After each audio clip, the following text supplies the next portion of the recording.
Hello mga ka-Riglo PH. So, nandito tayo ngayon sa Papubit. Kung tama yung pronunciation ko. Basta yun na yun. Papubit sa Fisher Mall, Malabon. So kung mapapansin nyo, kung di ako nagkakamali sa third floor ata to, malapit siya dun sa food court. So yan. Ayan yung mga claw machines nila.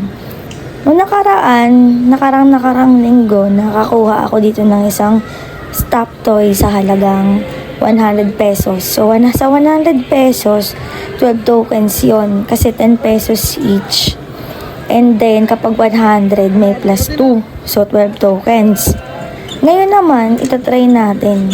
Noong una, bumili ko ng 100, worth 100 pesos. Kaso, Diyos ko dahil wala akong nakuha. Kaya, bumili ulit ako ng another 100 pesos. And, ayun, sinwerte naman kahit papano. Actually, ang total ko na gastos dito ay 250 pesos. So, ito, di ko alam kung ano pang karakter to. Tsaka, medyo, etong claw na to is andulas. Di ko alam kung payout system ba siya. Kasi yung iba naman kahit papaano, nahihila. Tulad nito. Ayan, nahihila siya ng kaunti.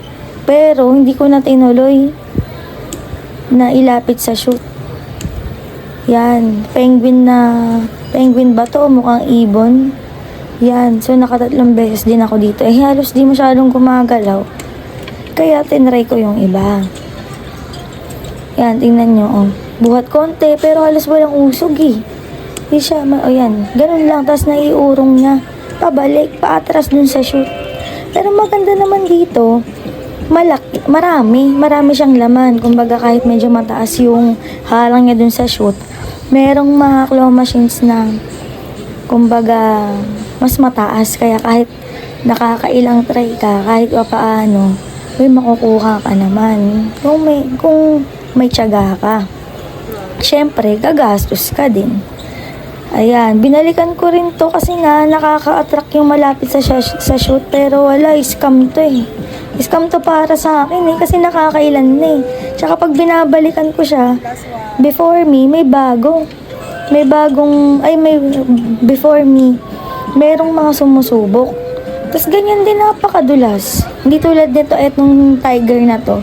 Tiger ba to, leopard, or whatever, basta mukha siyang tiger. Kahit pa paano, nabubuhat, diba? Kahit medyo na iitsa niya pabalik. It means, may chance.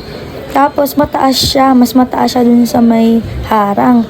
So, maigugulong niya kahit papaano, 'di ba? Pero wag lang susukuan. Tingnan natin. Ayan, yan, nabubuhat niya eh, Oops, nababalentong. So, kapag kaganyan, since newbie pa lang ako, hindi ko pa masyadong madidiskartehan na ilapit agad. Pero, bago yan, meron akong napanood na, family, nanay siya, mother na rin. Ang galing, nakakakuha siya. Sa worth 100 pesos niya, may dalawa siyang nakuha. Yan, ako, sa 250, may dalawa rin naman akong nakuha. Swerte. Pero medyo, mas malaki nga lang yung nagastos ko. Yan, pero not bad na, kahit papaano, hindi lang naman yung stop to yung nabibili mo din. Syempre, yung thrill, saya, ganun, inis, halo-halo na, kaya nga laro eh. Diba? May ganun talaga. Yan. Ayan na. Konti na lang yan. Malapit na. Huwag mo nang ibalik. Oops. Diba bumabalentong siya? Kapag ganun talaga, dapat malapit sa shoot yung pipiliin mo para kahit bumalentong, may chance makuha. In fairness naman sa mga stop toy niya, nakadikit talaga yung mata. Kasi yung iba madaling madukot eh, o kaya mukhang hindi siya matibay. Pero yan naman, mukha naman siyang matibay nung nakuha ko na in-inspect ko siya, tinignan ko. Bumalik na naman ako dito. Naku talaga. Ayan na, diba sobrang luwag niya, kahit konting inat, wala man lang. Ayan, balikan natin si Mike Wazowski ba to? Dun sa Monster University. Yan. Ayan na, syempre tatatansyahin ba rin kung saan mo papatusok yung claw eh. Alam mo naman dito sa Pilipinas, reglo talaga, di ba? Compare sa Taiwan, sa Singapore, o di ba? O, nabubuhat ng kaunti. At saka kasi, bumabangga na siya dun sa may harang, dun sa shoot, kaya medyo mahirap na siyang pagulungin. Hindi tulad na pagka lagpas, gugulong siya, di ba? Kaya hindi siya agad gumugulong, gawa ng andun na siya sa harang. Pero, syempre, tiyaga-tiyaga lang, mali mo makakuha tayo, di ba? Yan. Yan lang naman talaga ang buhay. Oops. Walay pa rin. Tsaka may times na umiit siya, may times naman na madulas. Diba? May times naman na hindi ko alam kung payout ba. Pero ito kasing papubit, parang consistent na ganun talaga yung clone niya. Hindi tulad ng mga Q-crane na maluwag. Pero halimbawang nandun ka na sa dami ng token na kailangan niya, talagang, umiipit na. Eto, yan, medyo nabubuhat niya na ng onte. Siguro payout na. May mga ganong mga instances. Ayan, pero nakasandal na siya, malapit na to eh.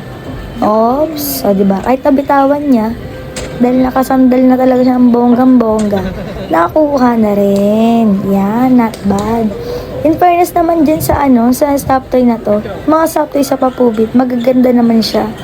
Di tulad ng iba na print lang, yung mata niya, yung labi niya, yung bibig niya, engraved.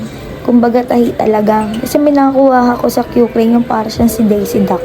Print lang, so madali siyang matanggal.